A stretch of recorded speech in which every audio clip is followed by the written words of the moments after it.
この死に方ですが、どうも単なる猟奇趣味ってわけじゃないみたいなんです。と言いますのはですね、ひなみ沢はかつて鬼が住んでたって話は以前もしましたよね。そんな話も聞きましたっけ？ひなみ沢村のお祭りの綿流しってのはそもそも綿流し、つまり臓物流しから転じたものらしいんです。なんでも人食い鬼たちが犠牲者をばらして内臓を川に捨てたという。つまりひなみ沢村においては内臓を引きずり出すことに宗教的な意味があったと。で、ひなみ沢村の昔話によるとですね、人食い鬼と人間が仲良く暮らすための調停者としてお社様という神様が降臨しているってことになってるらしい。確か古出理香はそのお社様の生まれ変わりだと言われてるんでしたね。ねえ。ですからその嵐人神である古出理香を回復して殺すのは村の信仰に対するこれ以上ない冒涜行為と言えるわけです。信仰への冒涜、それはつまりお社様への冒涜ということですね。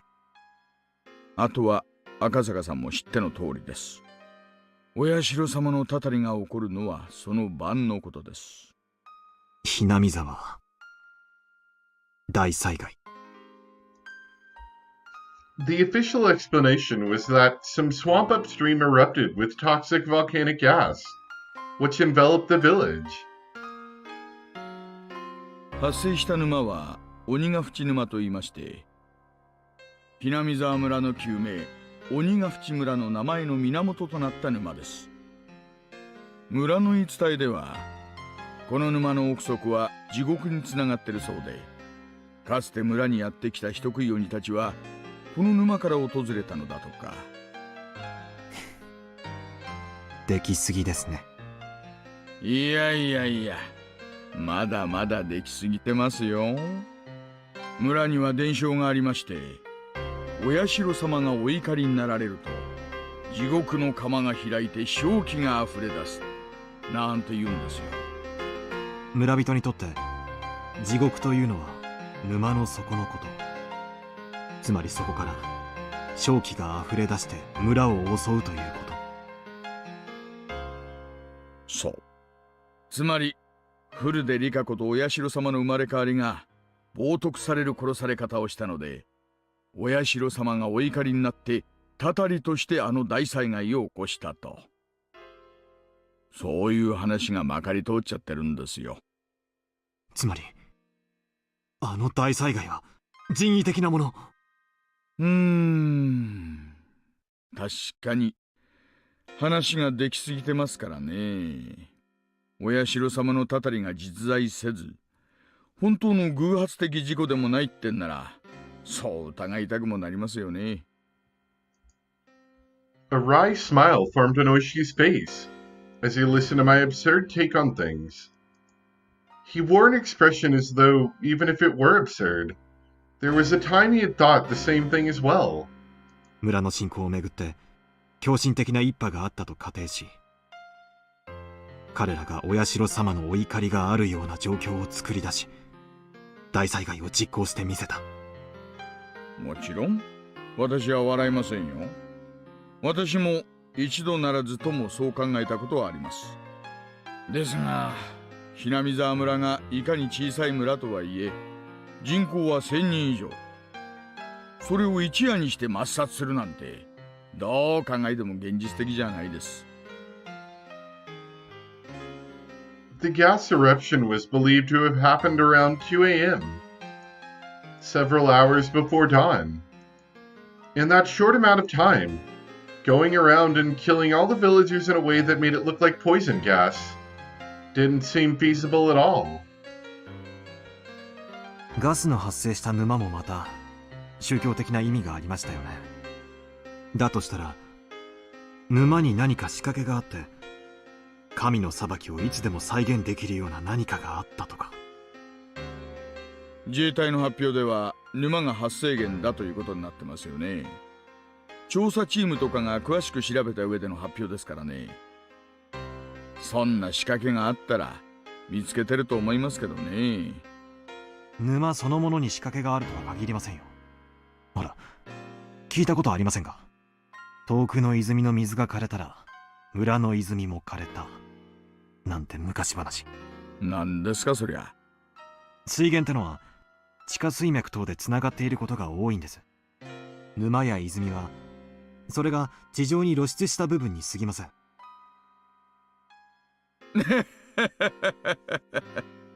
つまり赤坂さんが言いたいのは、鬼ヶ淵沼とつながった別の沼か泉があって、それに何らかの仕掛けをすると、鬼ヶ淵沼の圧力とか水圧とかそういうものがいろいろ変わって毒ガスが噴出する仕掛けを大昔の村人がこさえていたと、そういう話ですよね。It's an interesting theory. Oishi laughed heartily, commending the fact that the youngins have a nice flexible way of thinking. That was the former detective in him. Even though it was a hypothesis that he didn't come up with, he still had the presence of mind to not dismiss it right away. 面白い話です。それが立証できたら、日本の犯罪史始まって以来の空前規模の大量殺人ってことになりますよ。ひなみ沢村の封鎖が解除されたらぜひ調べるべきだと思います。大石さんは県警にはまだ影響力を。そこそこには。柔道部の名誉顧問ですからね。今でも夏の合宿やなんかにはちょくちょく出かけてます。ひなみ沢村の封鎖解除がいつになるか分かりませんが、ぜひ調べさせてください。わかりました。大石さんはこのひなみ沢村連続開始事件、当時の署内は村人の圧力でぎゅうぎゅうでしてね。連続事件は存在しないというのが当時の公式見解でした。事件は個々でまたそれぞれに解決していると。バカな。村の信仰に基づいた連続事件であることは明白なのに。赤坂さん、そりゃ5年も続いて派手な最後があった今だから言えることですよ。あの当時は偶然の事件が偶然にも綿流しの日に起こる。今年は起きないといいななんて感じだったんです。偶然なものか。少女は初めから全て予言していた。少女？古出理香です。あの子は私にその後の事件を全て予告してみせました。赤坂さん、そりゃ本当ですか？ Have you been drinking too much? はい、あの子は言ったんです。翌年ダムの現場監督が殺され死体をバラバラにされるとのみにとどまらず、その後に続く連続事件を全て赤坂さんがその話を聞いたのは昭和の何年の話ですか？私が少女と出会ったのは誘拐事件調査の折ですから、昭和53年6月です。バラバラ殺人の前年に？ Wrinkles formed between Oishi's eyebrows as he closed his eyes and began to digest what I had just told him. 赤坂さん、古出理香が神通力で未来が分かった。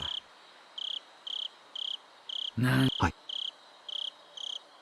今さら私を驚かせるための作り話だなんて言ったら本気で怒りますよ。私は真実を話しています。連続開始事件は発生の前年にはもうすべてシナリオが用意されていた。そしてその予告の通り古出理香は殺されました。私ははじめ大災害による死を指したものと思っていた。でも彼女の死は災害ではなく殺人者の手による残忍なものであることが分かりました。彼女は殺されると言った。彼女は自分の死を具体的にあの時点で知っていたんです。ならフルでリカはどうして逃げ出さなかったんですかね。仮にそういった死のシナリオがすでに出来上がっていたとして、彼女はそれを知り、かつ数年という猶予期間があったわけですよね。逃げ出すなり警察に相談するなりの時間はあったはずです。なぜ抗わずに自らの死を受け入れたんです？わかりません。フルでリカは村の年寄り連中に可愛がられてはいましたがね。両親を失った後は親類もゼロで身寄りはなく、親しい友人と肩を寄せ合うだけの孤独な生活でしたからね。戦う力も頼れる人間も身近にはいなかったのかもしれません。彼女は自分の死に対して誰かに SOS を発しはしなかったんでしょうか？村と警察が穏便な関係じゃなかったのは赤坂さんも知られるところだと思います。少なくとも私の耳にはフルでリカが自身の身柄の保護を求めてきたという情報はありません。あるいは自身が宗教的な生贄にされることに対しそういうものがあったのかもしれませんね。そんなはずはない。I spoke decisively. At that time, she said it. She definitely said that she wanted to live happily, that she wanted to spend her time surrounded by her dear friends. She hadn't given up on life. She had hoped to keep on living. At that moment I became dumbstruck. どうしました、赤坂さん？いえ。I fell into silence. Oishi folded his arms and began murmuring in contemplation again. Eventually he stood up and headed towards the hallway to find the hostess, yelling that he wanted a pen and paper. When Oishi, noisy even though he was just thinking, left, the room immediately fell into a chilled silence. I stood up. I then realized that I was drunk enough to be unsteady on my feet. When I slid open the window, a beautiful yet somehow ephemeral moon drifted across the night sky. It was just now that I realized she hadn't accepted her own death. She wanted to keep living, happily and joyously. She had said that quite clearly to me. But I was a fool. I hadn't been asked explicitly, so I hadn't realized it.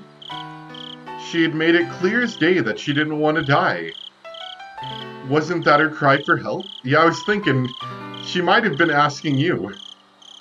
She didn't say as much that she wanted help, but even given that, it wasn't as though she wasn't looking for salvation. Without any family and unable to trust the police, she instead told somebody without any relation to the village, somebody from a faraway place, me. Help me. She had gone around and cut the phone cords. If I had made that phone call and learned of Yuki's death, I probably would have fallen into despair. If I was in that state, even if she was looking for help, her cries would have fallen on deaf ears. That's why, knowing everything, she had cut the phone cords. She wanted even a little time to seek help from me.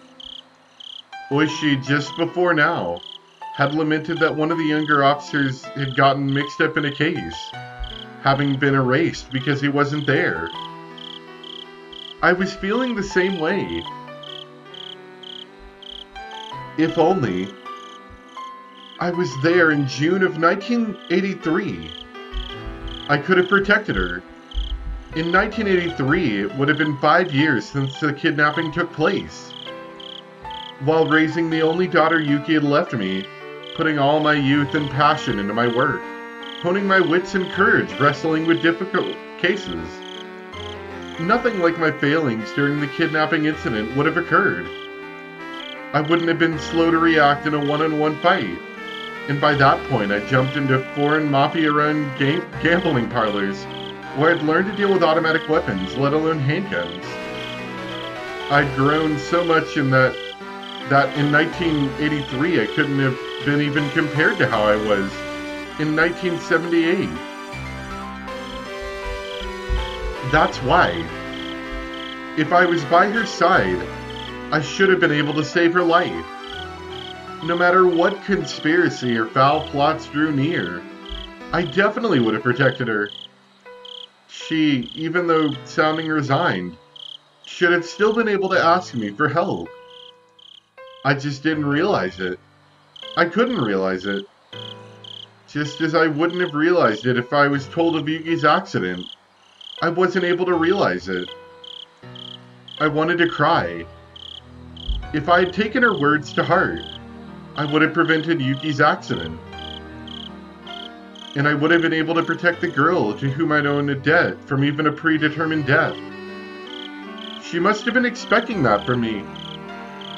I learned about the disaster while watching television in my house. Until I learned about that, I'd forgotten about Hinamizawa. In order to recover from the shock of Yuki's death, I tried to remove everything about that place from my memory. What an ungrateful fool I was. Even though, in exchanging for saving her, the girl had told me of a way to save Yuki, I was unable to accept her gratitude, and now here we were. She hadn't died in her sleep due to a natural disaster. She was split open while still alive, killed while suffering the disgrace of having her organs torn out.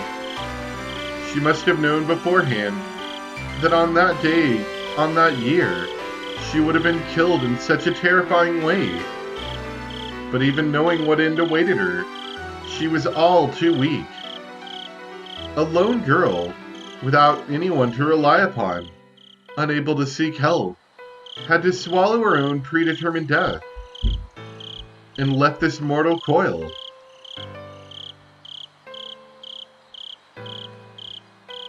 She said she wanted to live. She said she just wanted to live happily. That's all she wanted. She didn't ask for anything extravagant.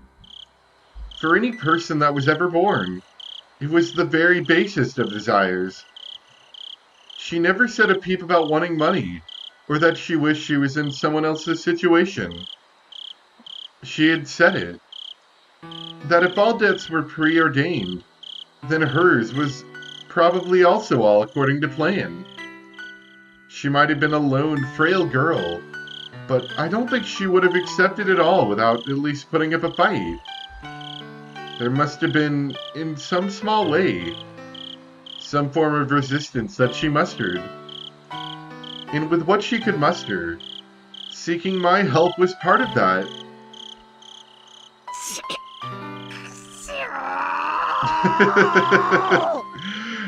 Now he sounds like Battler. I howled. I stomped the floor. Why did I become a police officer in the first place? How could I call myself an officer if I couldn't save a single girl from the misfortune that was awaiting her? Was it because there was so much going on at that time, I couldn't process the fact that she was asking for help? Yeah, that's right. I was still green. If I was in that situation now, I would have definitely been able to help her. But it was already all over. Even if I wanted to settle the regrets she had left behind, Hinamizawa, as a dangerous area, was still quarantined. Most of the people involved were already dead, with the few that did remain spread around the country, unable to be traced. The stage of that tragedy was still off limits as well. The police investigation was put on hold, the case slowly being buried in the sands of time. Just like how I wouldn't have known unless Oishi had asked me about it. 赤坂さん、大丈夫ですか？ At some point, Oishi had returned with a notebook in hand. Until I saw the expression on Oishi's face, I didn't realize that I was in tears. 私は気づけなかった。少女の助けに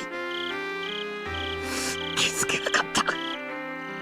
赤坂さん、落ち着いてください。でももう全部遅いんです。少女は殺された。こんなに無残な殺され方で私は頼られたのに救えなかった。救えなかった。村人と良好な関係を築かなかった私にも責任があるかもしれません。フルでリカが私にそれを打ち明けてくれたなら、私だって救いの手を差し伸べられたかもしれない。彼女が打ち明けに足る信頼を築けなかった。後悔しています。When Oishi said the word trust, it weighed on me even more. Yes, she had given me her trust. She trusted me, meaning that she thought that I would have been able to ward off the fate of her foreseen death. She believed in that. I cried. I fell to my hands and knees and began to bawl. Eventually, Oishi spoke quietly. 赤坂さん、悔しいですか？悔しいです。ならば、フルでリカの仇を取るに値する方法が一つだけあります。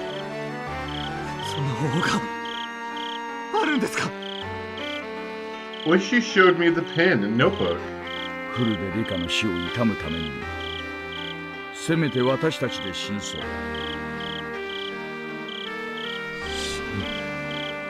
そうです。フルでリカだけじゃない。大勢が知りました。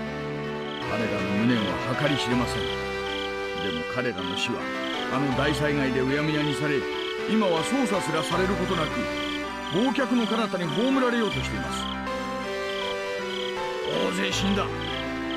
おやつさんも殺された。クマちゃんも消された。みんな犠牲になった。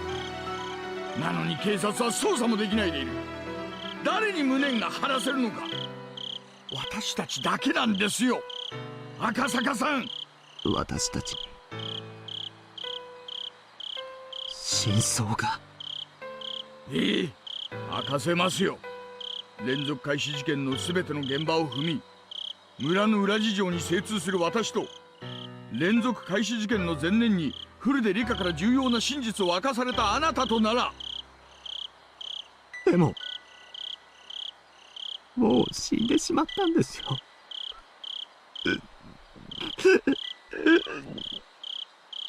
そうです。フルでリカは死にました。あなたが青2歳だったから救えなかった。You're not helping.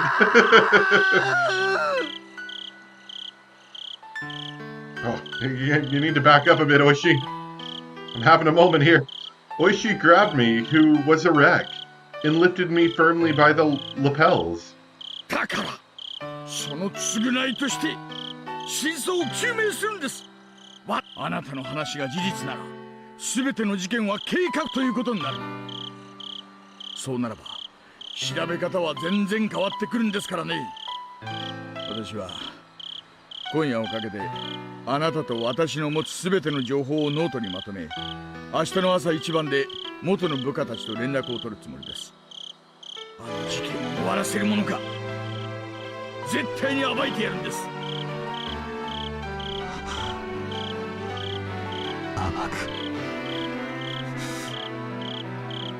暴くねえ、あれから数年が経過しましたが、時効ではない。捜査は中断であっても終了ではない。まだ続いているんです。続けさせるんです。私たち。ええやりましょう、大石さん。このまま終わらせたりなんかしない。絶対私たちがこの真相を暴いてみせるんです。絶対に。 I demonstrated my resolve to Oishi by crying out those words. And just then, パパ the sliding door behind me opened, and Miyuki revealed herself while sleepily rubbing her eyes. My shouting must have awoken her. Then she rushed over to me. どうしたのパパ泣いてるの？ああ、なんでもない。なんでもないよ、みゆき。 I tried hard to smile while wiping away my tears. And though Miyuki looked like she was about to cry herself, she extended her little hand to me. 大丈夫？また怖い夢を見たの？泣かないでパパ。 And when she makes that gesture towards me, I saw the figure of another girl overlapping with her. In her innocent gaze, an innocent expression felt frustratingly nostalgic, filling me with a painful torment. A girl who couldn't be here because I didn't reach out to her. She borrowed my daughter's body to offer me words of comfort.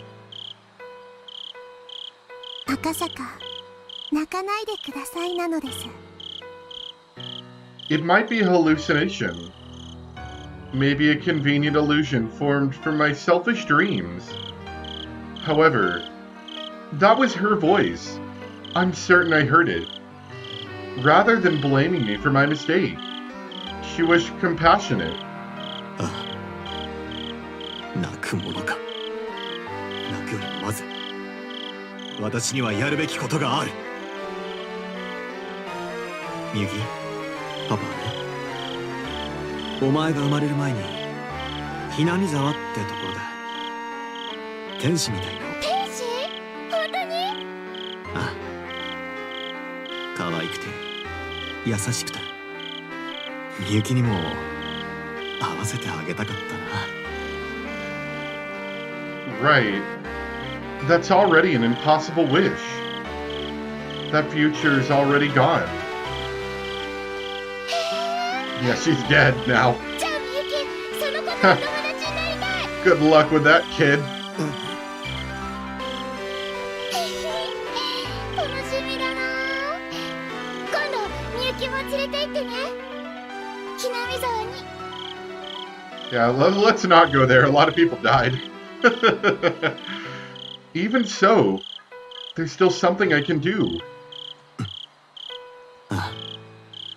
そう、いつか一緒に会いに行こう。必ず。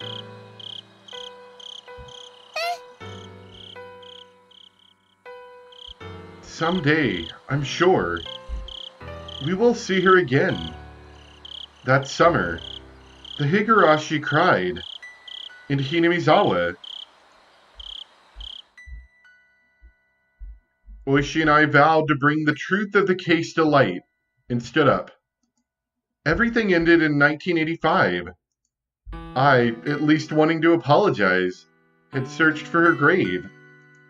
After the state autopsy, her remains were entrusted to one of the shrine's followers.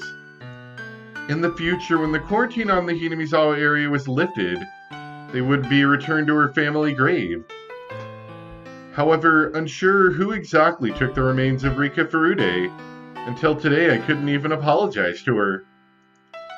In the future, when the quarantine on Hinamizawa is lifted, all I could do then was wait until whoever that person is returned to the grave. What I could do right now was not apologize to her. Instead, until I was able to meet her again, I would reveal the truth and dispel her regrets. Even now, sporadic eruptions of gas in the Hinamizawa area meant that the prospect of the quarantine being lifted wasn't happening anytime soon. Most likely, it seemed that she had no intention of meeting me again, until I found the truth.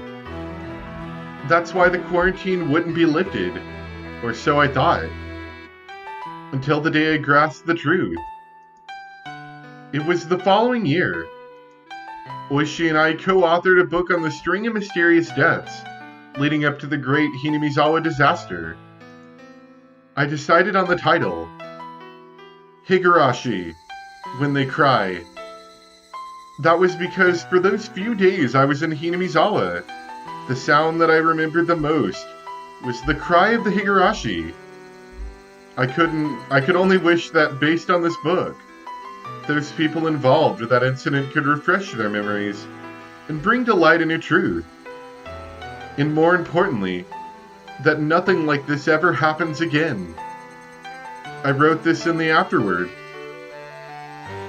この惨劇がどうして起こされたのか、私たちだけでは真相に至ることが叶いません。どうかこれを読んだあなた、真相を解き明かしてください。それだけが私たちの願いです。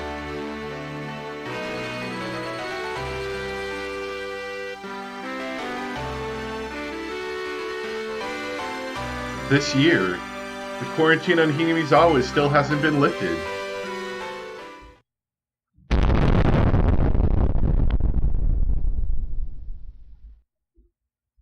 Are we going to get a continuation on that for next time? I'm kind of getting that feeling right now.